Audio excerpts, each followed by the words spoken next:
In this video, we're going to talk about the Robinson Annulation, which sounds intimidating at first looking at the structures here, but once you realize it's just a combination of basically two processes, a Michael addition and an aldol condensation, it makes it a little less complicated.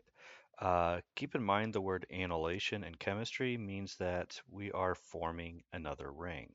And the ring we're going to form is, if we count this carbonyl in the ring here as 1, the alpha carbon as 2, 3, 4, 5, 6. What's going to happen is we're going to do a Michael addition in the alpha position here, and we add to that 3 carbon of the alpha beta unsaturated ketone. And then eventually carbon 6 over here is going to do an aldol condensation with 1. So we're going to form a ring there between 1, 2, 3, 4, 5, and 6.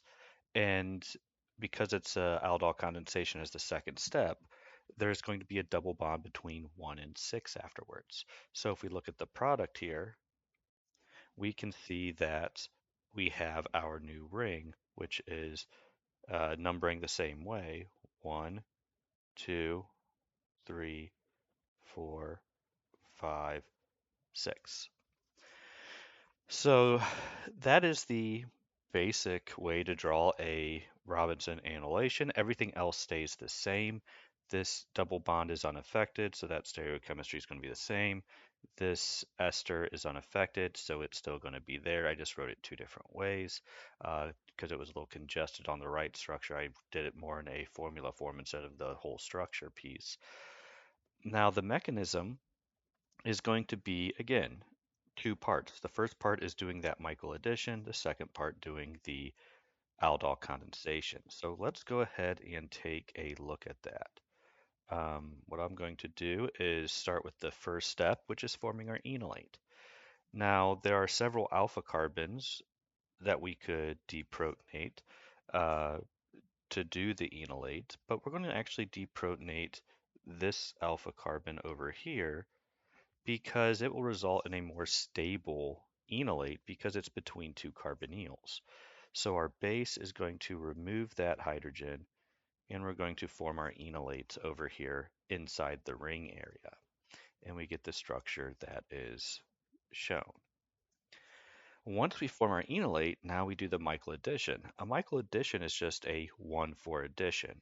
It's adding to the, if I count oxygen as 1, 2, 3, 4 here, it's adding to the end of that double bond in this unsaturated ketone, this conjugated ketone. And that is because if you draw the resonance of these, what you find is that carbon has a slightly positive charge. It is a partial positive when we look at the resonance structures, making it susceptible to nucleophilic attack. And these enolates tend to favor the Michael addition as opposed to adding directly to the carbonyl instead. And so we're going to show that mechanism where we reform. Let me get rid of these numbers. We're going to reform our carbonyl, and then this bond here is going to add to the 4 position. We are then going to push all the electrons up to that oxygen there, and the result is this. And so now we have the first part of the Michael addition. The second part is the proton transfer to get to a neutral species. So we're going to reform our carbonyl from the Michael acceptor over here. That's going to become a ketone again. And then this pi bond is going to pick up a hydrogen, so we get back to our ketone structure. Now that was the end of the Michael addition piece. The second part of the Robinson annulation is going to be the aldol condensation. Now we had our enolate over here initially when we did our Michael addition. That is not going to add to the ring because that's going to be a small three-membered ring. So once we get back to our neutral species, we're actually going to deprotonate the other side of that carbonyl group. because now when I deprotonate there, I will have an enolate that could attack a carbonyl resulting in a six-membered ring. Remember, six-membered rings are the more stable rings. So when you have multiple alpha carbons to deprotonate and carbonyls to attack, you're usually going to attack the carbonyl that is going to result in a six-membered ring, or remove the alpha carbon hydrogen that will result in a six-membered ring. Also keep in mind that ketones are more reactive than esters. That's why we're going to add to that ketone instead of the ester. So the next step, again, is going to be deprotonating to form our new enolate. And what we get is this structure here. We now have our enolate, that is our nucleophile. We have our carbonyl down here, which is going to be our electrophile. And so we're going to add in that fashion, and then this is going to move up to be a negative charge on that oxygen. So we formed our ring now. This process right here was the aldol process, especially after we protonate that oxygen. Whoops, let me make sure that goes onto the oxygen there. So we have our aldol product. Well, these are going to keep going until we eventually get our aldol condensation. The condensation is just the elimination of water. So what's going to happen is we're going to remove this oxygen and this alpha hydrogen. The reason why we're eliminating that direction is the result will be an alpha beta unsaturated ketone, a conjugated ketone. And those are more stable than eliminating over here in an isolated alkene. There's two ways you can do this step. One method is the direct route. We just have our hydrogen here that we want to remove. We remove that hydrogen, we form our double bond, we kick out our OH group. Typically, OH minus is not a good leaving group, but we're in strong basic conditions, so it's acceptable. In acidic conditions, you would need to protonate an alcohol to make it leave as water. But here, it's fine leaving on its own. So that's one way to show the final step. The other way, some professors may prefer, is we first are going to form another enolate.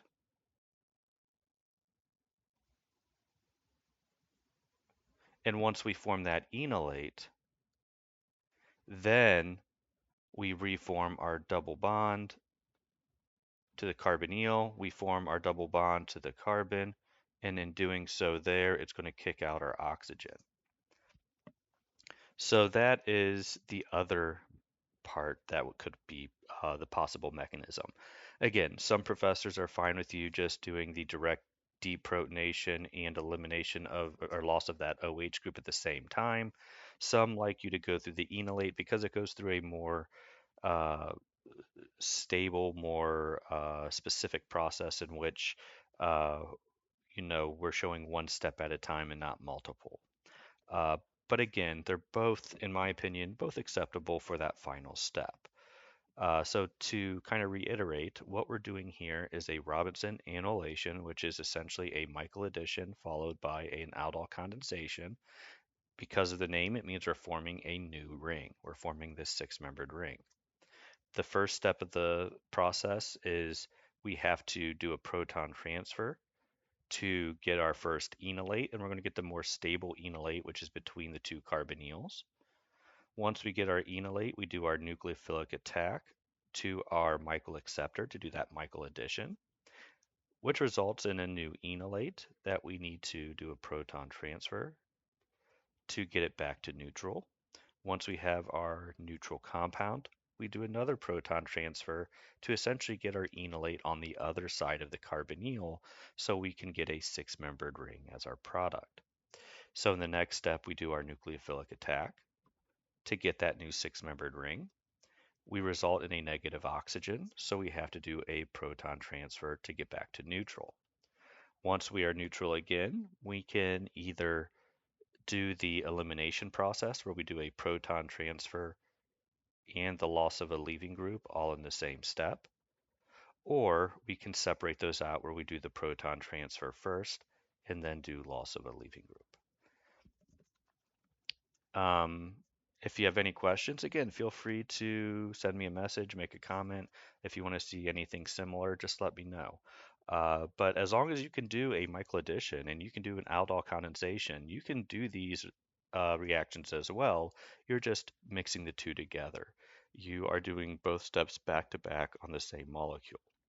Keep in mind this aldol condensation piece is known as an intramolecular process because my enolate and my carbonyl are on the same structure, whereas the initial Michael addition is intermolecular because I have two separate molecules adding.